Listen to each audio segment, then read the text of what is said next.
मेरा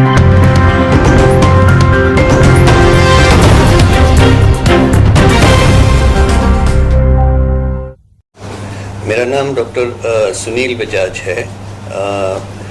मेरा child care centre and hospital है रघुजी नगर में, और मैं अभी पिछले 40 साल से यहाँ पे प्रैक्टिस कर रहा हूँ।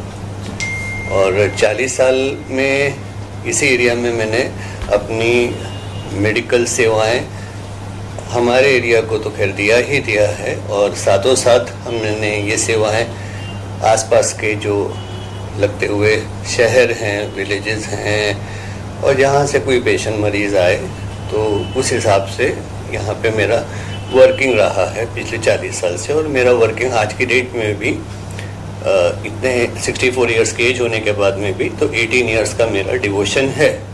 और संडे को भी मैं ओपीडी सर्विसेज देता हूँ। रात के इमरजेंसी कॉल्स पे मैं खुद ही अटेंड करता हूँ और स्टाफ के साथ में। और मेरी स्पेशलाइजेशन बच्चों की है। बच्चे ज़माने में मैंने शुरू किया था ये प्रैक्टिस, उस टाइम पे स्पेशलाइजेशन से ओपीडी नहीं होती थी, सभी डॉक्टर सभी पेशेंट देखते थे। तो मैं आज की डेट में भी बच्चों को तो देखता ही हूँ, 80% मैं बच्चे ही देखता हूँ अभी आज के चेंजिंग सिनेरियो के हिसाब से। और 20% जो आते हुए एडल्ट हैं उनकी फैमिलीज़ हैं। अब वो मेरी फैमिलीज़ वो पेशेंट नहीं रहे मेरे लिए, वो घर के मेरे मेंबर ही हो चुके हैं। अब इतने सारे हो चुके हैं कि मेरा एक बहुत बड़ा ख़ानदान बन चुका है, जो तीसरी पीढ़ी चल रही है इस टाइम पे, जिनको मैं अपनी सेवा दे रहा हूँ। मेरे पास मेरा खुद का इंडोर भी है, ऊपर हॉस्पिटल है जहाँ पे मैं 10 बेडेड इंडोर है, जहाँ पे हम बच्चों को एडमिट भी करते हैं जो इमरजेंसी में आते हैं। और जहाँ पे आईसीयू फैसिलिटी चाहिए बच्चे को या फिर एनआईसीयू फैसिलिटी चाहिए तो श्योरटेक हॉस्पिटल है धंतोली का, वहाँ पे उन बच्चों को वहाँ की टीम के साथ में कोलैबोरेट करके मैं खुद होके ज़रूर जाता हूँ और बच्चों को विज़िट करता हूँ। और अब टीम वर्क से उनको जो बेस्ट पॉसिबल सुविधा होती है उस हिसाब से उनको हम वो सेवा देने की पूरी कोशिश करते हैं। और हर बच्चे को अगर हम अपना बच्चा समझ के इलाज करते रहें आज तक, तो जो सुकून हमें अभी मिल रहा है इस 40 साल की प्रैक्टिस में, वो उसका कोई मतलब शब्दों में बयान नहीं है। तो ये है मेरी छोटी सी इंट्रोडक्शन। मैं पढ़ा हूँ वर्धा मेडिकल कॉलेज से, मैंने एमबीबीएस वहाँ से किया है। और फिर गवर्नमेंट मेडिकल कॉलेज से मैंने डीसीएच किया, फिर आगे की पढ़ाई की, फिर मैंने रिसर्च वर्क किया। और फिर मैं उसके बाद में यहाँ पे इसी रघुजी नगर में, जब बहुत छोटा सा ये एरिया था, जब यहाँ पे बिल्कुल जंगल कहलाता था, उस टाइम से मैं यहाँ पे प्रैक्टिस करता हूँ। जबकि मेरी फ़ीस उस ज़माने से सिर्फ 6 रुपये थी। तो इसी वास्ते यहाँ पे जो लगाव है और इस शहर से लगाव है और इस एरिया से लगाव है और पेशेंट से जो लगाव है, तभी मैं वो शब्द इस्तेमाल कर रहा हूँ कि मेरा उनसे फैमिली रिलेशनशिप हो चुका है। डॉक्टर पेशेंट नाता तो है ही है, बट पूरे अधिकार से वो लोग आते हैं, अधिकार से मैं भी इलाज करता हूँ। ये छोटी सी मेरी इंट्रोडक्शन है। सर, नागपुर की गर्मी जो है ये 44 तापमान तक पहुँच चुकी है और आने वाले दिनों मई महीना और बाकी है। ऐसा अंदाज़ा लगाया जा रहा है कि इस बार 52 डिग्री सेल्सियस तक के तापमान नागपुर का जाएगा। इन दिनों में सनस्ट्रोक और डिहाइड्रेशन के पेशेंट्स बहुत नज़र आ रहे हैं, क्या कहेंगे? देखिए, ये जो महीना शुरू होता है अप्रैल के बाद में और जब मई और जून तक जाता है, तो बदलते ग्लोबल वार्मिंग का हो या रीज़न बोलो तो ये तो कहना बहुत मुश्किल है। बट इतना ज़रूर है कि ये जो गर्मी अभी हम महसूस 44.8 डिग्री आज के डेट में कर रहे हैं नागपुर शहर में और आसपास के विदर्भ में, ये नॉर्मल 44, 44.2, 44.4 ये मई के मिड में देखने को मिलती है। बट अनफॉर्चुनेटली रीज़न नहीं पता, मगर इतनी गर्मी है कि जो 44.8 डिग्रीज टेम्परेचर अभी इस टाइम पे हो रहा है, और जब टेम्परेचर 40 डिग्रीज क्रॉस करता है तो उसको फिर वो लक्षण हीट स्ट्रोक, सनबर्न, फिर उसके बाद डिहाइड्रेशन होना, ये सब चीज़ें उस दिशा की तरफ में बढ़नी शुरू होती हैं।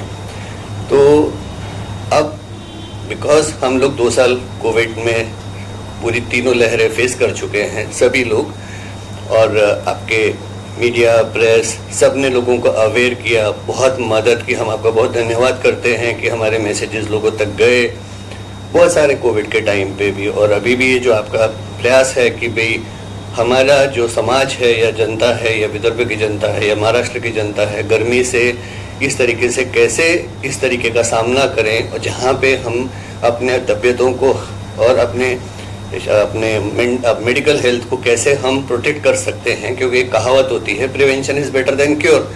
एक बार हो जाने के बाद तो फिर तो हॉस्पिटल जाना पड़ता है, मगर उसको बचाने के लिए जो हम प्रयास कर रहे हैं तो उसका मैं आपका धन्यवाद देता हूं कि आपने एक कदम उठाया, इंटरव्यूज लेके छोटी सी, कि लोगों तक समाज तक ये मैसेज जाए करके कि हम अपने आप को ये गर्मी से कैसे बचा पाएँ करके। तो किस तरह बचाया जा सकता है इस दिनों गर्मी से? देखिए, सबसे इम्पोर्टेंट होता है गर्मी से बचाने का हमारा सबसे पहला उद्देश्य है कि अगर कोई टेम्परेचर तापमान एक पर्टिकुलर डिग्री के ऊपर जा रहा है, जैसे 40 डिग्रीज के ऊपर जा रहा है, तो सबसे पहले तो 2-3 चीज़ें होती हैं। एक होता है हीट एग्जॉशन। एग्जॉशन का मतलब ये होता है शरीर जो है इस टेम्परेचर के ऊपर कोप अप नहीं कर पाता है, उसके बाद में उसको कूलिंग चाहिए है। अगर नहीं दिया तो डिहाइड्रेशन होता है। डिहाइड्रेशन मतलब शरीर में पानी की कमी होती है। थर्डली जो है उसके बाद में इसका असर, अगर वो टेम्परेचर कंट्रोल के बाहर जाता है तो फिर ब्रेन पे असर होता है, लिवर पे असर होता है और किडनी पे असर होता है।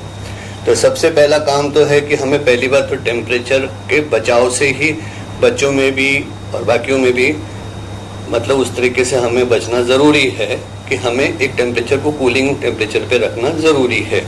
कूलर हो गए, जैसे एसी हो गए, जैसे ठंडे वातावरण में हो गया, जैसे विलेजेस में लोग अपने झाड़ के नीचे बैठते हैं, टीन के नीचे जो रहते हैं, वो उसको कवर करें उसको अच्छे से, कि हमें वो गर्मी के बचाव से हम अपने आप को थोड़ा सा कोशिश करें बचाने के लिए।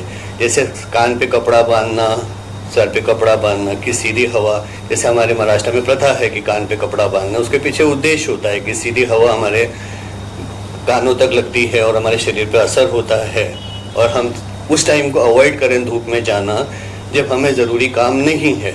अगर हमें सुबह का टाइम मिलता है या शाम का टाइम मिलता है तो उस टाइम पे हम अपना काम को उस टाइम पे जाकर के करना की कोशिश करें। अब रहा सवाल बच्चों के स्कूल का, कुछ काम ऐसे होते हैं जबकि हमें निकलना ही पड़ता है, जैसे बैंक के काम हो गए या अधिकतर सब्जी के काम हो गए, घर के काम हो गए, तो उस टाइम पे हमें खाली पेट घर से नहीं निकलना है।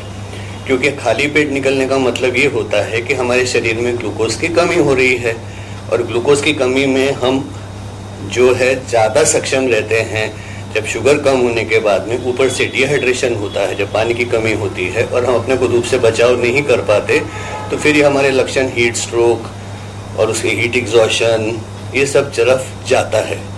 अब हाइड्रेशन हमको अच्छे मेंटेन करना है, 3-4 लीटर 4 लीटर कम से कम, बड़ों में, बच्चों में 2 लीटर तक पानी रेगुलरली पीना है। और सबसे इम्पोर्टेंट होता है बच्चों में जो ज़्यादा परेशानी होती है, आप बेशक घर में भी हैं तो आपके घर में कूलर चल रहा है, या बड़ों में भी जैसे एसी चल रहा है, कूलर चल रहा है, तो आप सडनली एक टेम्परेचर से दूसरे टेम्परेचर में एकदम निकल जाते हो। जैसे आप कूल वातावरण में बैठे हो जैसे यहाँ पे, और अभी सडनली आप बाहर जाते हो, तो ये सडन चेंज ऑफ वेदर जो होता है वो ज़्यादा हानिकारक होता है।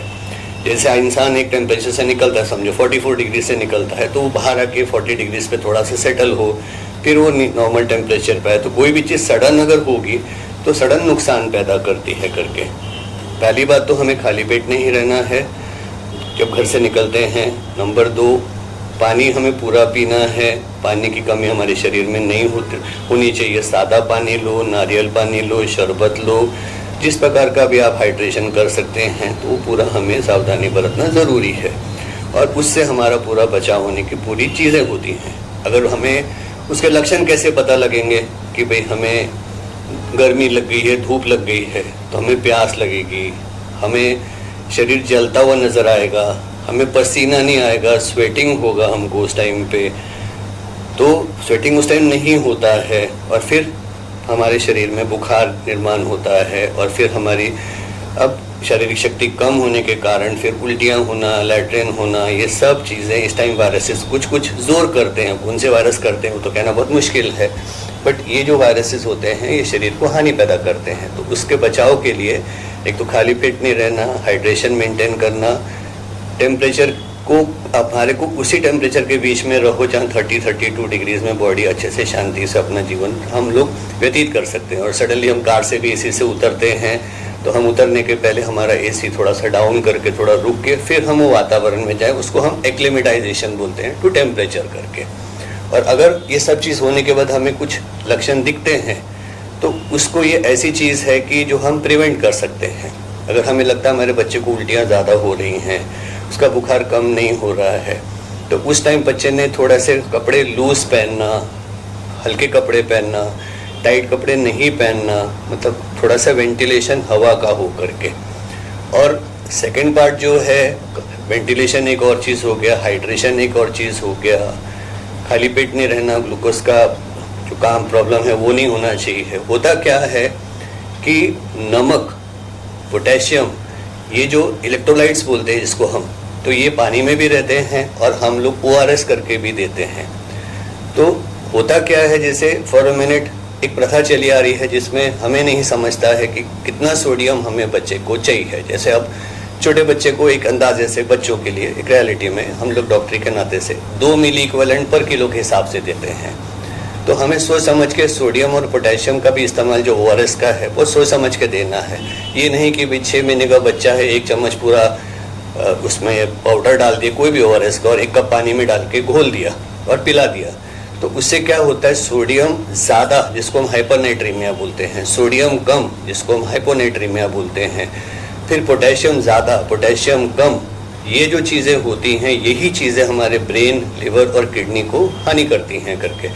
तो जो पैकेट पे लिखा रहता है उसको ध्यान से पढ़ के, ध्यान से हिंदी में भी लिखा रहता है, समझ के या अपने फैमिली डॉक्टर से मिल के उसके सलाह लेके उस हिसाब से हमें उसे देना चाहिए, सो दैट उसको उस चीज़ का नॉर्मल तरीके से, जिसको जानकारी नहीं रहती तो फिर वो हम घर में जिसको ट्रीटमेंट बोलते हैं हाइड्रेशन का, 90% हम घर में कर पाते हैं। तो उससे हम हॉस्पिटलाइजेशन, एडमिशन्स को हम बचा सकते हैं करके। और ये चीज़ों का हमें पूरा ध्यान देना ज़रूरी है। अगर इस दौरान किसी को आपसे कोई परामर्श लेना है या तबीयत बिगड़ने पर आपसे संपर्क करना है तो वो किस तरह आपसे संपर्क कर सकते हैं?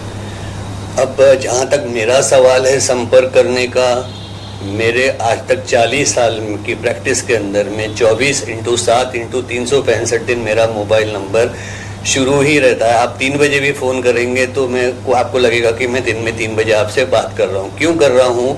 क्योंकि मुझे लगता है कि मेरे मरीज़ को मेरी ज़रूरत है। जिस सेवाओं के लिए मैं डॉक्टर बना हूँ उसको अगर मैं 2 शब्द भी अगर उसके काम के बता देता हूँ, बेशक मेरी उस टाइम OPD 3 बजे नहीं रहती रात को, या मेरे इंडोर की इमरजेंसी है तो मुझे आना ही और आके करूँगा भी मैं, मगर उस टाइम पे मैं फ़ोन पे बता दे करता हूँ कि आप ये मेडिसिन लो, या किसी फार्मेसी से फ़ोन करके आप ये दवाई इमीडिएटली लो। तो उसके लिए संपर्क करना मेरे लिए उसको सबसे आसान है। उनके रिलेटिव उसको रात को नहीं मिलेंगे मगर मैं ज़रूर मिलूँगा। ये अभी तक तो मेरा एक जो मेरी जिम्मेदारी है, जो मैं निभाना चाहता हूँ और आखिरी सांस तक निभाते ही रहूँगा करके। और यही मेरी एक है कि भाई ये सब जो होता है, अगर हम सही में अगर पेशेंट का अगर सेवा करना चाहते हैं तो हमारी सबसे पहले अवेलेबिलिटी ज़रूरी है।